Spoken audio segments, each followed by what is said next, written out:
Hola, hola, bienvenidos a nuestro espacio. Saludos, Mónica Mejía, ¿cómo estás? Mentes en perspectiva. Bien, ¿y tú? ¿Te gusta la locución? Debería coger curso. Sí. Una vez yo cogí un curso de oratoria porque como no me sirvió para nada. Lo hacemos bien. ¿Tú crees? No lo hacemos grave. No sé, No lo el hacemos- público tendrá que decir. Yo no hablo tanto afuera, me lo dijeron hoy, que se sorprenden conmigo, que hablo tan poco afuera, que se sorprenden en mi desenvolvimiento aquí. Cuando te pero, oyen. pero no, de verdad, como... ¿Cómo tú eres? O sea, yo sé cómo tú eres socialmente, pero cuando yo no estoy presente, que me da curiosidad, Igual que cuando estoy. saca allá. Estoy tranquilita. Tranquila. En mis pensamientos siempre. Pero aquí tenemos dos personas que le gusta. Tú no eres habla tanto tampoco, Mónica. Yo soy una Deja tu persona bulto. complicada, demasiado rara. Ahora, sí tenemos una persona que queremos mucho, las dos, que hemos invitado. Y admiramos, ¿eh? Admiramos bastante. Y que también habla mucho fuera, adentro, pero todo lo que habla es de mucho valor.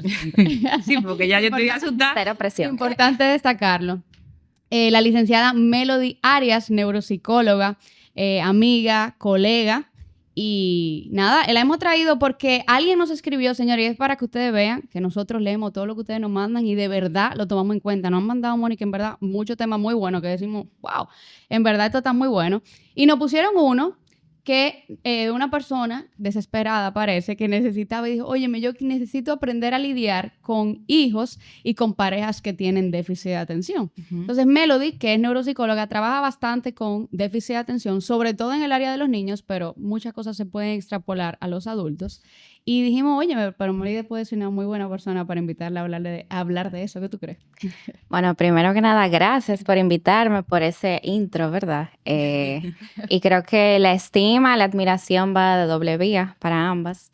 Y nada, yo creo que sí, yo amo hablar de TDAH y de autismo y todo lo que tenga que ver con el cerebro, así que yo feliz de hablar de eso. Tú eres la persona extremadamente indicada. Claro que Antes de escuchar y de enriquecernos con Melody, queremos que se suscriban, que den like, que compartan, sobre todo si este tema es de interés para ustedes. Que yo creo que muchas personas, o sea, cuando hemos lanzado algún tema de TDAH, o se viraliza, o tenemos mucha retroalimentación, imagínense las personas que están rodeadas de algún familiar con esta condición. Me imagino que esto llegará a muchas mentes y muchos corazones. Por eso le pedimos que den like, se suscriban, ¿qué más, Camila? que se es hace? gratis y que se suscriban después al Patreon para tener todo lo que nosotros tenemos de forma más exclusiva y además tener otra parte del episodio completo que no lo van a ver. Con técnicas, yo creo como que más puntuales. Una muy buena. Melody, tú sabes que, volviendo al tema, mientras Camila introducía este tema, me acordé de una querida paciente que quiero mucho, que me decía, Mónica, dime si esta es mi realidad, si yo tengo que cargar con eso toda la vida. Yo respiré hondo y dije, bueno, ahí viene como un proceso de aceptación, bueno, pero ella tiene que acompañar a una persona, una pareja con TDAH, adulto, y sus hijos, varones, también. Antes de comenzar como en el núcleo de esto, que es la familia, ¿qué es el TDAH? Bueno, el TDAH creo que lo hemos definido ya en capítulos anteriores, por lo que pude oír. El TDAH es, en esencia, un trastorno del neurodesarrollo. ¿Y eso qué quiere decir? Que usted nació con eso. Usted no lo adquirió, no se le pegó una gripe, eso usted nació con eso. Tiene un alto componente genético y, bueno, alrededor de un 70-80%, o sea que existe una alta probabilidad que si yo lo tengo, mis hijos, ¿verdad?, lo hereden. Sobre todo los varones, ¿eh? Sobre todo los varones porque es clínicamente más marcado el síntoma, pero también se da en las hembras. Pero ese diagnóstico se compone de una dificultad de regulación en esencia. Regulación a nivel de función ejecutiva, que son las que están asociadas con el lóbulo prefrontal, para lo que nos están viendo, lo que está aquí arriba en la frente. Tenemos una dificultad para planificar, para organizar, para regular mis emociones. Dificultad también para focalizar y mantener la atención. Hay algunos autores, que yo voy un poco más en esa vía, doctores que hablan de que no es una dificultad en esencia de atención, sino de hiperestimulación o una hiperatención. Es decir, ahora mismo yo estoy teniendo muchos estímulos alrededor. producción allá adelante, la cámara, el cabello, tengo a Camilo, o sea, hay muchos estímulos a mi alrededor, pero yo tengo la capacidad de apagar esos estímulos, el switch, y elegir cuál es la prioridad a nivel atencional, que en este caso es la conversación que estamos teniendo ahora. Pero en el TDAH pasa que, lamentablemente, ese switch no prende y apaga, y entonces yo presto atención a demasiadas cosas y no puedo priorizar. Eso es como de manera un poco más aterrizada. Realmente es un trastorno sumamente complejo, cada vez se sabe más, cada vez el algoritmo alimenta muchas mentiras sobre el diagnóstico. De hecho, yo a veces me preocupa tanto, Melody, que llegan a mi consulta, o estoy segura que a tu consulta, y uno incluso puede afirmar cosas que no son déficit de atención y que el algoritmo te las alimentó, pero el paciente asegura que así es. Entonces, realmente tenemos como un mix de mucha información de qué es, qué no es, porque a veces una gente coge una sola cosa exclusiva y dice, bueno, se autodiagnostica. Y con toda la hiperestimulación que estamos teniendo, pues la verdad es que todos básicamente tenemos obligado como que tenemos rasgo del trastorno. Entonces, yo quería preguntarte, ¿cuáles son señales realmente comprobadas por nuestro manual diagnóstico de que estamos frente a un posible diagnóstico en una manifestación de niño y en una manifestación de adulto que es totalmente diferente a la del niño? No totalmente diferente, pero hay cosas que difieren. Yo voy a empezar hablando de Marian Rojas Estapé, no sé si la han oído. Claro. Bueno, ella es realmente psiquiatra, súper reconocida y ha escrito muchísimos libros. Muchos de ellos me han ayudado mucho en términos clínicos.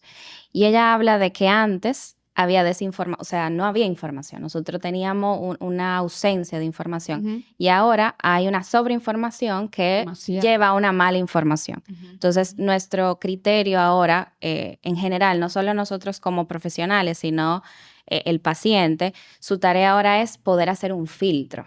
No de buscar información. Antes el problema era yo tener acceso a la información. Ahora mi tarea es hacer el filtro.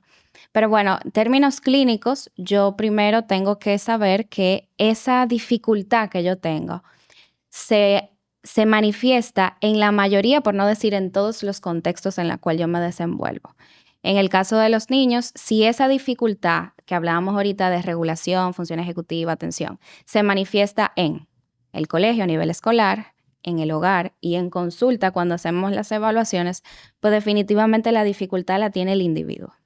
Pero si yo tengo una dificultad que solamente se ve en un solo escenario, a nivel, por ejemplo, escolar o en su defecto en la casa, pues estamos hablando de que posiblemente sea algo más del contexto y tenemos que eliminar esa variable. En el caso de los adultos, la manifestación sería igual, nada más que en términos laborales. O sea, que estamos viendo que esa dificultad me afecta a mis relaciones de pareja, en el hogar, mis tareas diarias con mis hijos, ¿verdad? Mi pareja y además a nivel laboral. Entonces, no sé si eso explica un poco la Claro. Y te hago una pregunta. He visto casos de adultos muy cercanos a mí que tienen el diagnóstico de TDAH, pero en la niñez no tuvieron ningún tipo de tema de aprendizaje. Pudieron como enfocarse, etc. ¿Puede darse eso o es un mal diagnóstico? No, claro que sí. Primero hay que hablar que el TDAH en esencia tiene 3 subtipos, que lo hemos hablado antes. O sea, el predominio inatento. El predominio inatento se caracteriza por tener una velocidad de procesamiento lenta. Yo duro 10 años para bañarme, yo procrastino mis actividades. ¿Es el que pasa más in disguise, cómo se dice? Sí, como más discreto. Pero ese, como tengo una dificultad importante de velocidad de procesamiento, se me dificulta prestar atención y por tanto puede venir combinado con un tema de aprendizaje en ese tipo. Pero si yo tengo un predominio más hiperactivo o más impulsivo, que sería como el segundo subtipo, pasa un poco lo contrario. Yo puedo tener una velocidad de procesamiento muy rápida, entonces puedo ser muy inteligente, muy capaz, porque tengo mucha energía para poder aprender cosas en menor tiempo. Mis errores, la mayor parte, son por impulsividad y son más sociales, que puede ser interrumpo las conversaciones, ya yo estoy contestando sin que terminen la pregunta, hablo alto, hablo rápido, no respeto el espacio personal de los demás, y ese no necesariamente viene con dificultades de aprendizaje. Okay. Y luego el combinado, que es el más difícil, porque sí puede venir con problemas de aprendizaje, pero importante hacer la diferencia que ese predominio no es algo estático. Yo puedo, por ejemplo, en la infancia tener un predominio de repente inatento y por eso yo tenía un problema de aprendizaje, pero en la adultez pues es más de presencia hiperactiva o viceversa. Va cambiando de acuerdo a la madurez cerebral y lo que se trabaja, ¿verdad? Exactamente, y al contexto de cómo se desarrolla.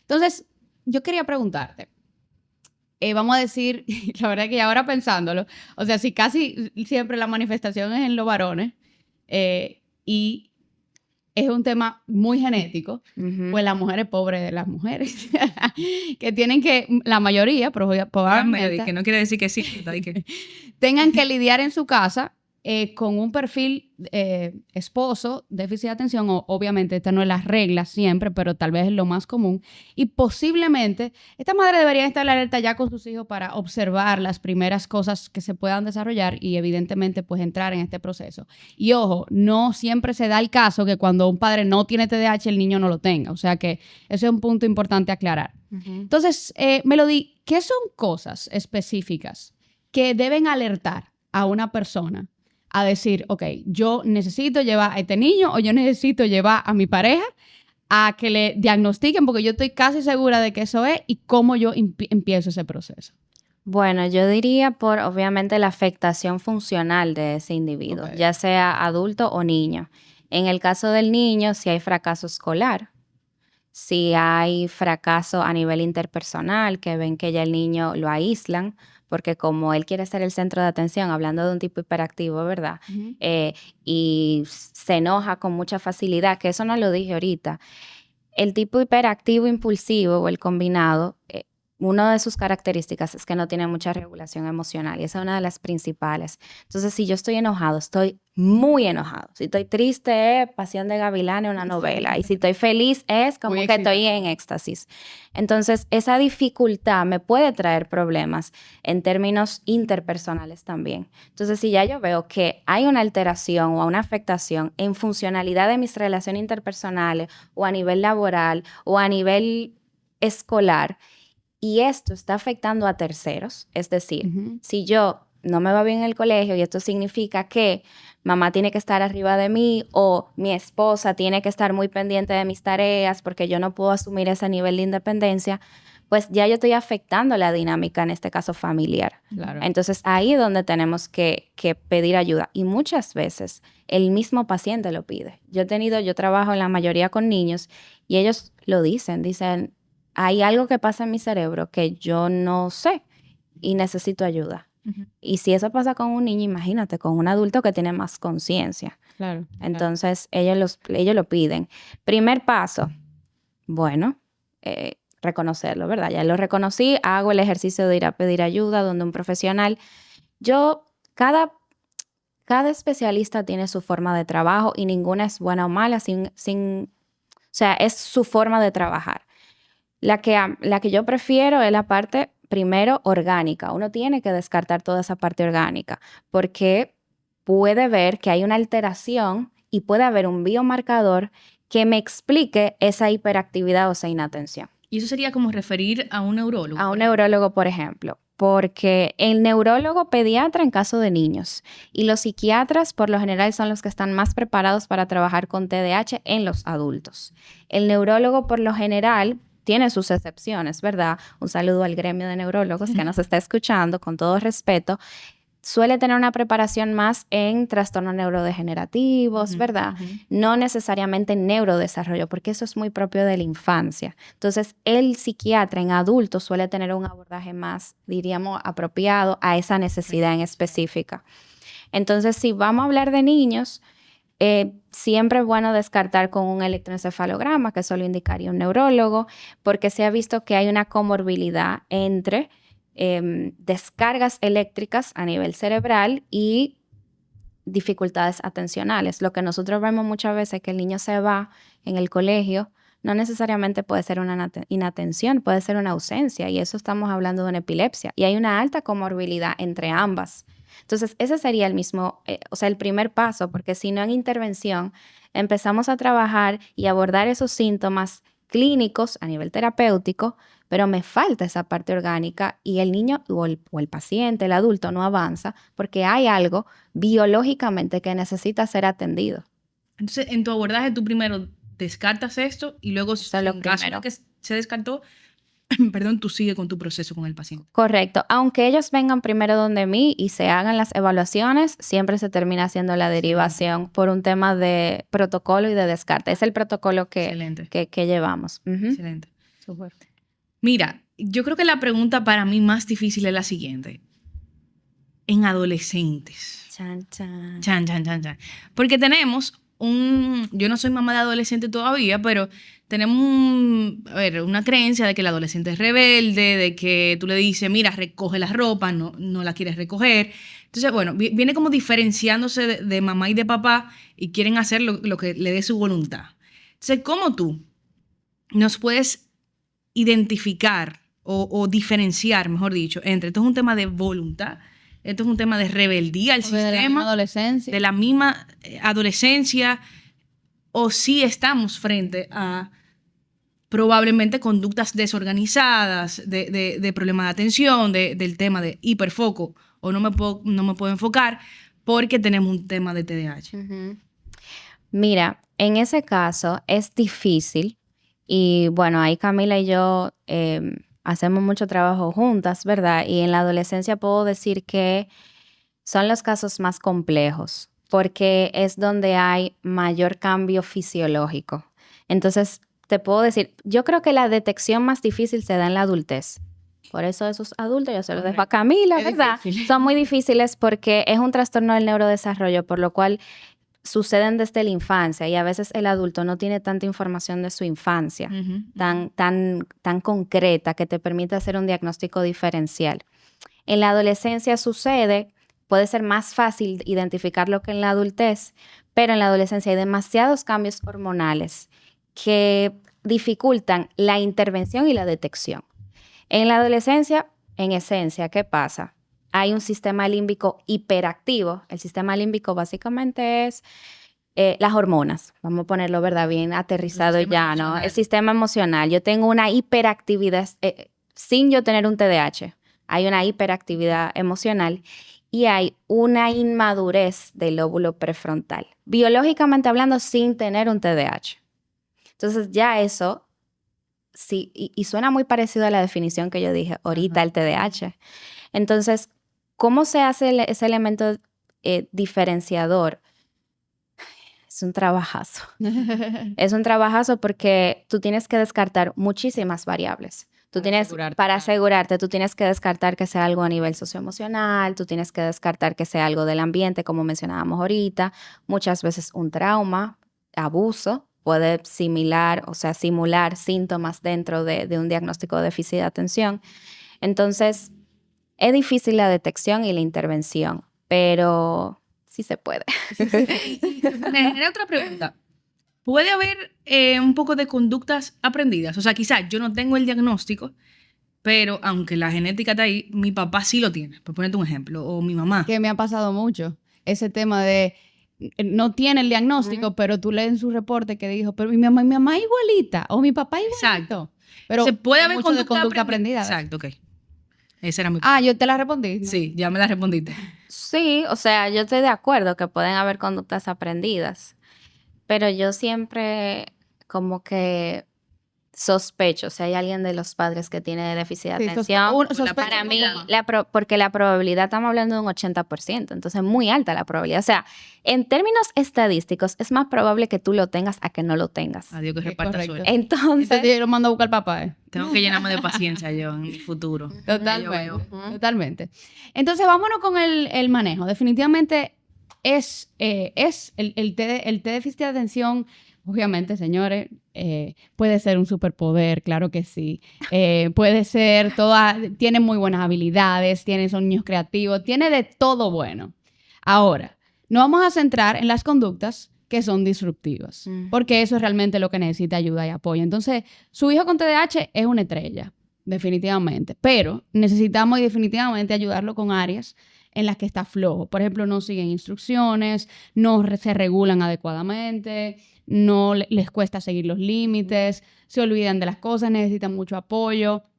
Depende del subtipo y de la severidad, no es nada lineal tampoco, ni estereotipado, pero háblanos un poquito de estrategias en las cuales yo puedo, retos que tienen los padres y cómo lidiar particularmente con un chico que tiene déficit de atención, porque las expectativas son diferentes. Aún para dar instrucciones de algo. Claro. Mira, retos que tienen los padres, yo creo que ellos les cuesta diferenciar que su hijo no es vago, sino que realmente hay una dificultad en ellos poder iniciar a hacer las actividades. Una categorización muy común. Que no les segregan dopamina, que eso no lo hablamos al principio. O sea, el déficit de atención es una alteración en la dopamina y la dopamina no es más que este neurotransmisor que mucha gente lo asocia con la felicidad, sí, pero en esencia es lo que me motiva a iniciar y llevar a cabo eso que me genera placer. O sea, si yo tengo hambre y quiero comer, yo tengo esa segregación de dopamina para yo pararme y pedir algo en una aplicación o yo en su defecto prepararme algo. O sea, es lo que me impulsa. Y si yo tengo una alteración en eso, no me voy a impulsar a hacer muy, muy pocas cosas. No tengo la motivación para iniciar. Entonces, al final, no es un tema de vagancia. Es un tema de poca motivación biológica. Entonces, en ese caso, luego de uno identificar el subtipo, que era lo que tú me decías, primero tenemos el subtipo. Cada uno tiene una intervención diferente. El subtipo inatento, hablábamos ahorita que tiene una velocidad de procesamiento lenta. ¿Qué necesitamos con ese? Apresurarlo. Entonces, empezamos a utilizar cosas que nos puedan ayudar con eso. Por ejemplo,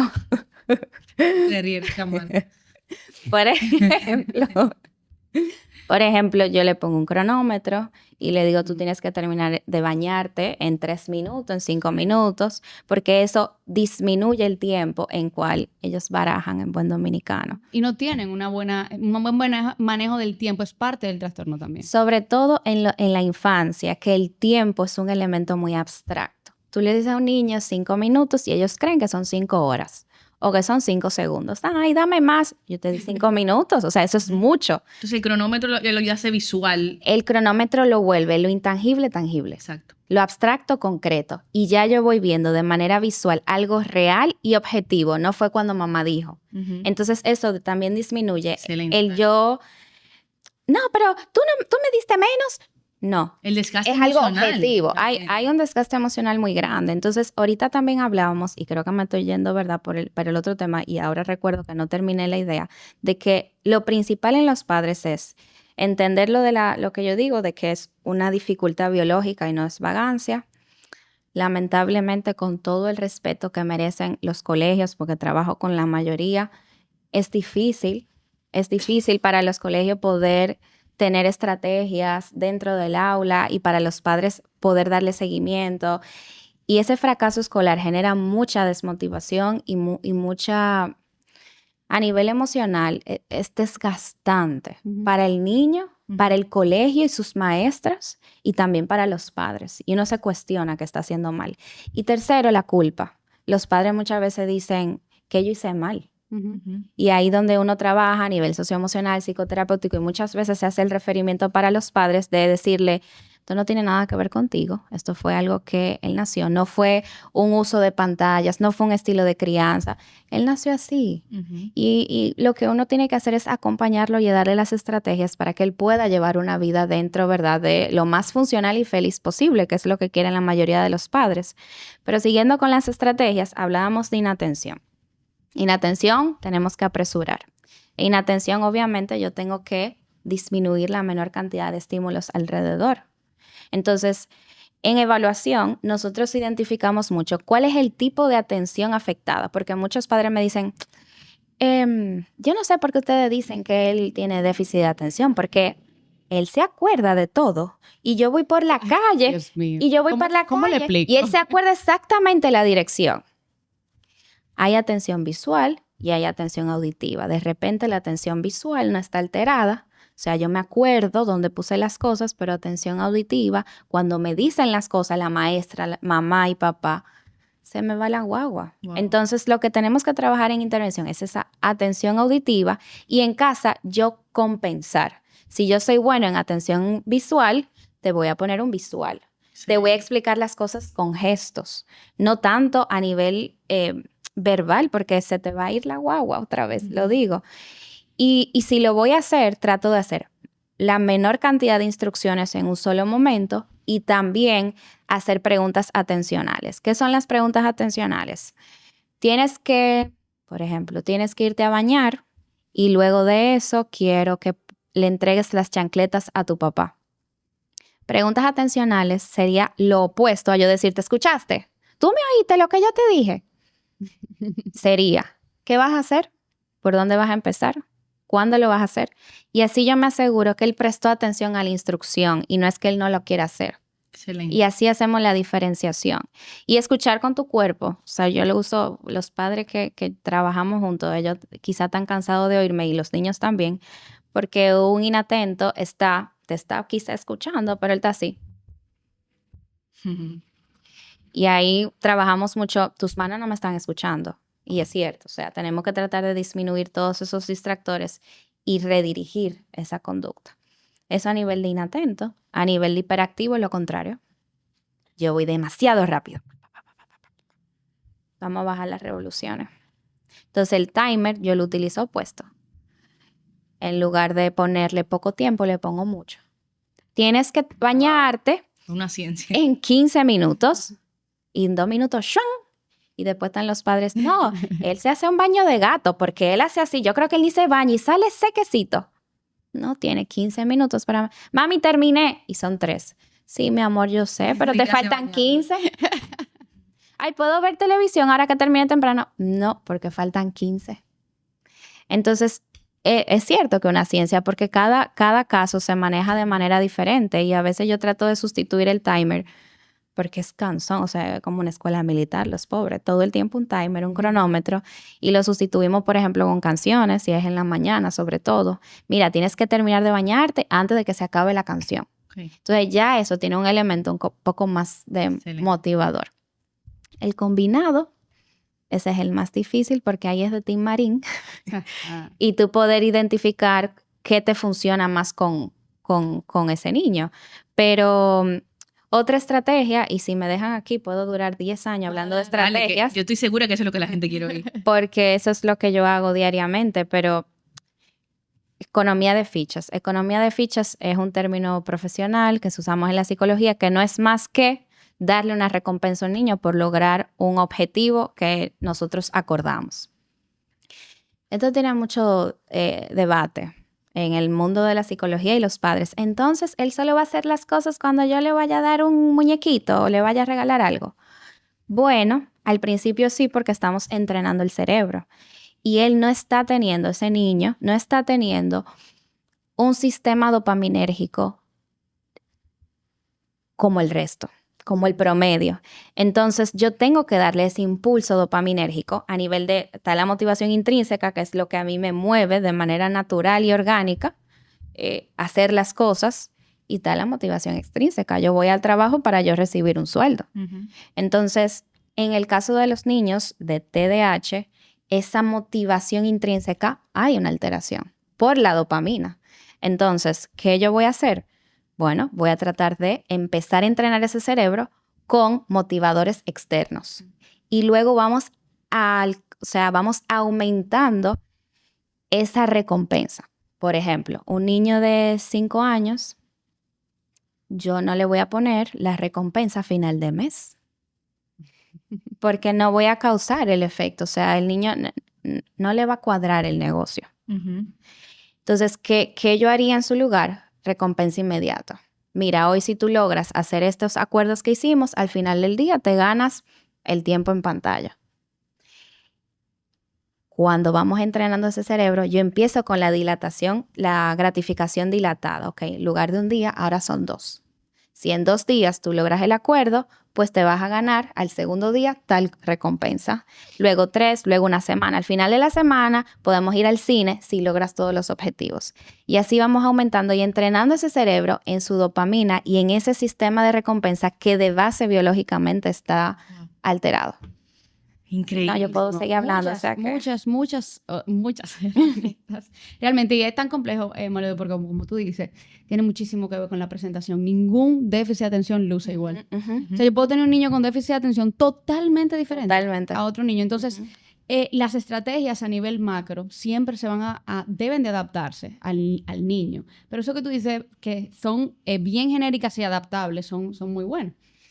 A nivel de cronómetro, a nivel de tiempo, a nivel de bajar las revoluciones, de quitarle los estímulos. El tema de la pantalla, eso es fatal para los niños con TDAH. Sí. Ni siquiera, ese es un episodio de por sí, pero eso realmente es un estímulo bastante dañino y que aumenta bastante la presentación de los síntomas. Ahora, muchas cosas de esas que tú dices no las podemos hacer con adultos. Y vamos a decir que esta biología jugó a ese favor. Y tenemos muchos síntomas similares en la pareja. ¿Cómo yo lidio con eso? O sea, ya yo estoy lidiando con un niño, ahora también tengo que ver cómo lidio con mi pareja, sin que esto necesariamente, o tratar de que esto tenga el menor impacto en la parte de la vida de pareja. Claro. Cuéntanos un poquito sobre eso. Mira, en la adultez todavía es más complejo porque en la niñez yo tengo responsabilidad y hay una relación jerárquica. Exacto. Que me permite a mí tomar decisiones por ti. Y yo, de alguna manera, exigirte y ponerte límites de manera más fácil. Yo tengo mayor control de la situación. Con la pareja estamos en igual de condición. Entonces es más difícil.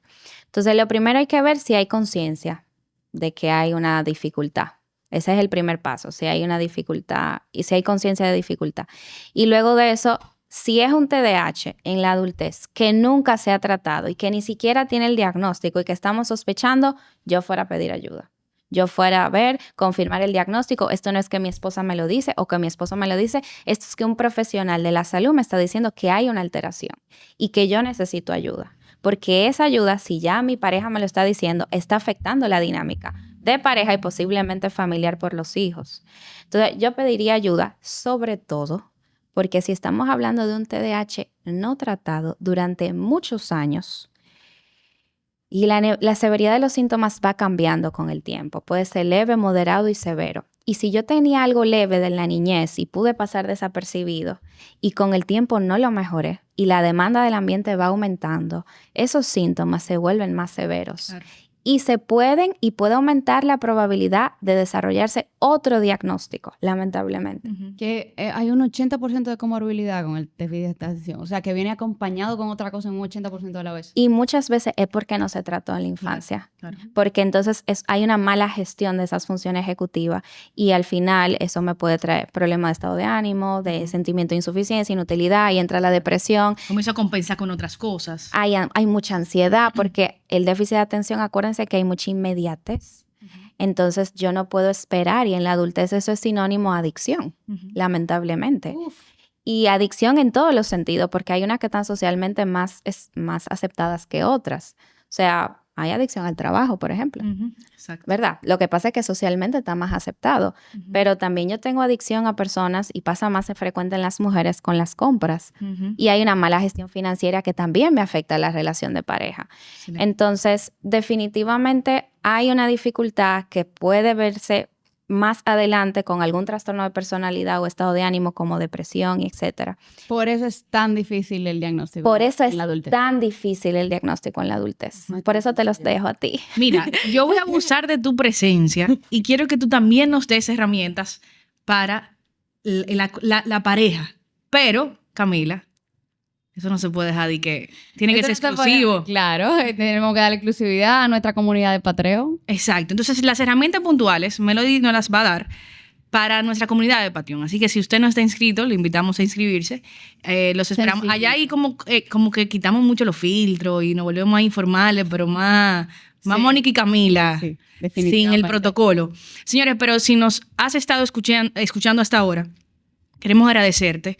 Y agradecer a Melody por, de verdad que yo inclusive he hablado muy poco en este episodio porque me he quedado anonadada de tanta sabiduría y de tantas herramientas. Yo creo que... Créetelo. Sí, es cierto, porque yo he dicho anteriormente, creo, no sé, si no importa decirlo, que mi pareja tiene TDAH y que lo descubrimos en el matrimonio por dificultades de ponernos de acuerdo. Gracias a Dios que fue muy enriquecedor, o sea, gracias a Dios me casé con una persona muy humilde y Dios también me estaba formando mi carácter y fue, no, vamos a buscar soluciones. Y por eso esto se va a poner picante, porque yo voy a hablar de algunos ejemplos que me pasó a mí en el Patreon. Pero por eso yo estoy aquí como aprendiz, ¿verdad? Y sabiendo que tengo un bebé varón, que es Gonzalo, y uno en camino. Entonces, esto me pica muy de cerca. Te agradezco por darnos tanto conocimiento y darnos tanta herramienta. Y a ustedes que nos están oyendo, si es de su interés o si conocen a alguien, compartan el contenido, comenten, denle like. ¿Qué más que se dice? Se suscriban, ¿verdad? Se suscriban y se suscriban a Patreon. Ahora, para que todo el mundo tenga acceso a la siguiente información, sí, Melody, quisiéramos que tú nos cuentes un poquito de... nos has contado qué haces. Me encanta, Melody es excelente, de verdad. Tengo mucho tiempo trabajando con ella. ¿Dónde te pueden contactar? Exacto. Tienes un centro también. Cuéntanos un poquito de qué hacen ahí. Sí, bueno, tengo un centro que abrió hace poquito. Es un bebé, mi primer bebé. Tiene 1 año, se llama Neurocenter, donde trabajamos con trastornos del neurodesarrollo en sentido general, tanto en adultos como niños. Y me pueden localizar en las redes, en Instagram, que es posiblemente la única que utilizo, melodyarias.neuro, que ahí comparto muchísima información. Excelente. Y tú tienes un equipo como en el centro de muchísimas especialidades. Bueno, Camila no me deja mentir, yo creo al 100% del trabajo en equipo. De hecho, posiblemente cualquier paciente que yo trabaje, lo trabajo con más profesionales, no solo yo, porque siento que eso enriquece muchísimo el trabajo. O sea que... Trabaja mucho con TDAH, con autismo, sobre todo en la población infanto-juvenil, ¿verdad? Correcto. Súper. Excelente. Señores, nos vemos en Patreon. Gracias por escucharnos hasta aquí y bye bye. Hasta la semana que viene.